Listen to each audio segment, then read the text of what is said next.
Good morning. I'm Harley Schlanger from the LaRouche organization with your daily video update for May 24th, 2023. I'm sure many of you are experiencing a sense of disbelief as you're watching the absolute idiocy coming from leaders of the Western world with their self-congratulatory war policy, their economic policy, their social policy, the fact that they don't see the conditions of humanity, which are plunging into desperation. Many populations are desperate to survive, including in the Western countries. And yet we hear about how the economy is fine, the war is going well, Russia is going to be defeated, Ukraine will be victorious. You see a level of delusion, which some of you attribute to the fact that this is in fact what they intend, that the establishment intends to destroy the world. And that's the effect of what they're doing. But except for those who are self-destructive and suicidal, they actually think they're moving to a more stable condition for the super wealthy to control things. And they actually believe the hype that they're putting out through the media. But the question is, are they so blind to reality? And if they are, does that mean we're doomed for extinction? We can see this level of arrogant delusion day to day. We see the political corruption, the media corruption. For example, the Durham report, which shows the absolute immoral corruption of the FBI in running an operation to destroy the Trump presidency based on what they knew was false. We see reports coming from the official government circles, such as spokesman John Kirby, about how everything's going according to plan. And yet we see the leaks from the Pentagon showing that the military and defense establishment actually believe that there's no way Ukraine can win a war, and yet we continue to pour money into that war. So you look at this and you see the absolute foolishness of pursuing policies which go against the interests of almost everyone on the planet. Now, I want to look at one aspect of that today, the economic foolishness that we're seeing with this debt ceiling debate as a prima facie case of the idiocy. Now, the important thing is that the debt situation is growing out of control on all levels. It's not just government debt, it's corporate debt.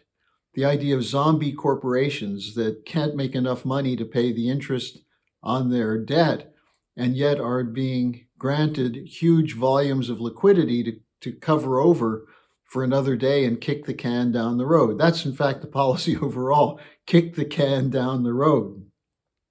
But it's also personal debt. Personal debt is out of control. The contracts that are supposed to hedge against debt, the so-called derivatives, are an explosion waiting to take place. A series of debt defaults could blow out the whole banking system. So the debt ceiling debate exposes the economic illiteracy of not only the establishment, but the population. The alternatives that are presented are absolutely false. The Republicans say, well, the solution is cut spending. Cut across the board spending. It's too much spending. And the Democrats, while saying that it's not spending, and technically they're right about that, but they're spending on all the wrong things.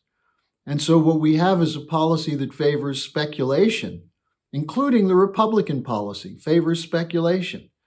We saw Obama proclaim economic recovery because of the vast volume of liquidity that went into the stock market to create a bubble.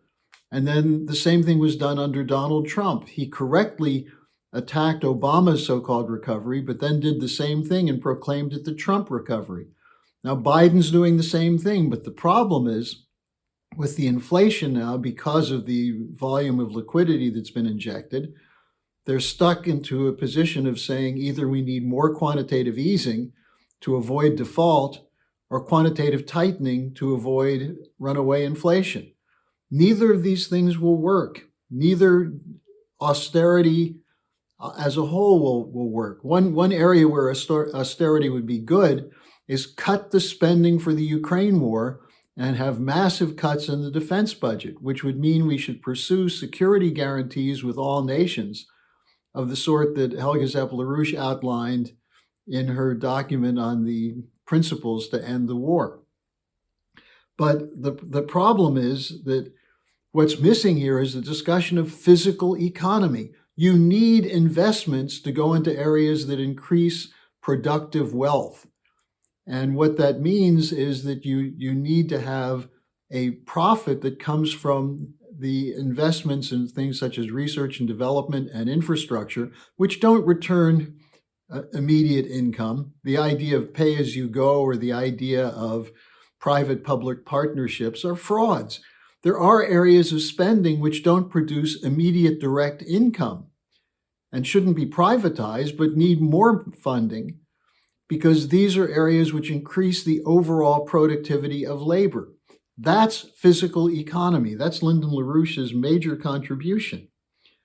Now, because of the problems with the economy, there are moves toward de-dollarization, to breaking out of the dollar system.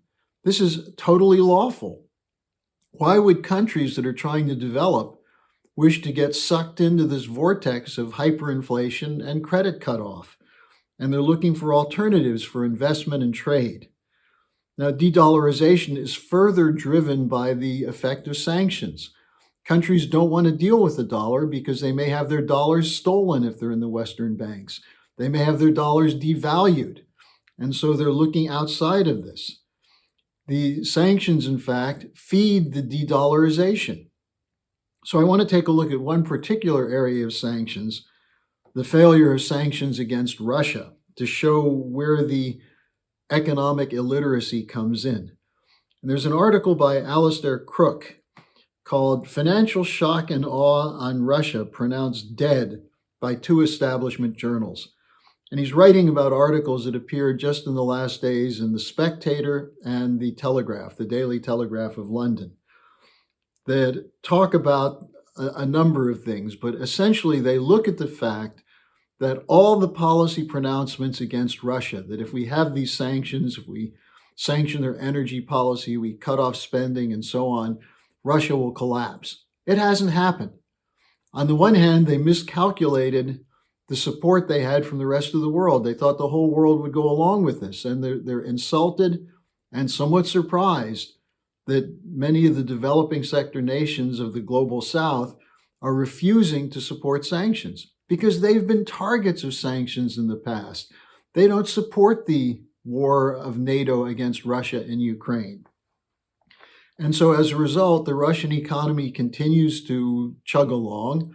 It's not in great shape, but it's in better shape than what we're seeing in countries like Germany and Italy and France and the United States. Now, the question of the delusion is at the center of Crook's article. And he asks the question, why did it take so long for the British establishment to wake up to that which the rest of the world already knew, namely that these sanctions wouldn't work?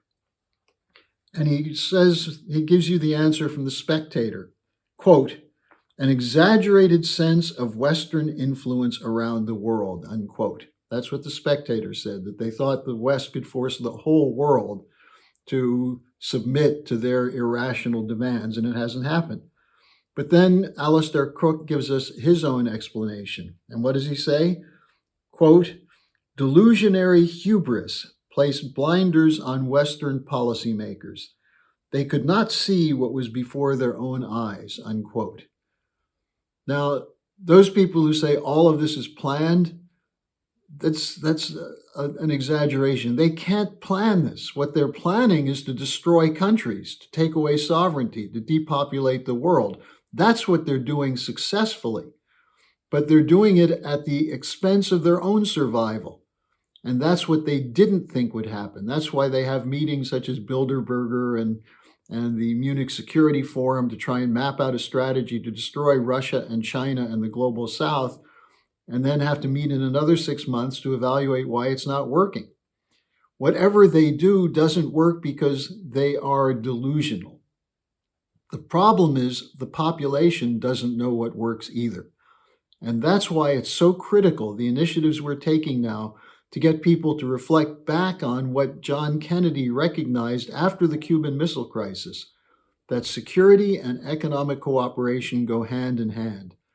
I'm going to link again the speech, the section of his speech from June 10th, 1963, for you to listen to or read. I'm not sure if it'll be audio or video. And then also Helga Zepp-LaRouche's comments on what we must do to revitalize that conception of America. This is the most important thing in the world right now. And it's important that people in the West not give up, not submit, not come up with theories about how all of this is pre-planned. There's nothing that's pre-planned that can't be overturned by human will and intervention. The question is, can we mobilize educated will and intervention to turn things right? Thanks for joining me. I'll be back again tomorrow. Hello, thanks for watching. Be sure to like, subscribe, and hit the notification bell so you don't miss any of our videos. Support our independence to produce videos like these.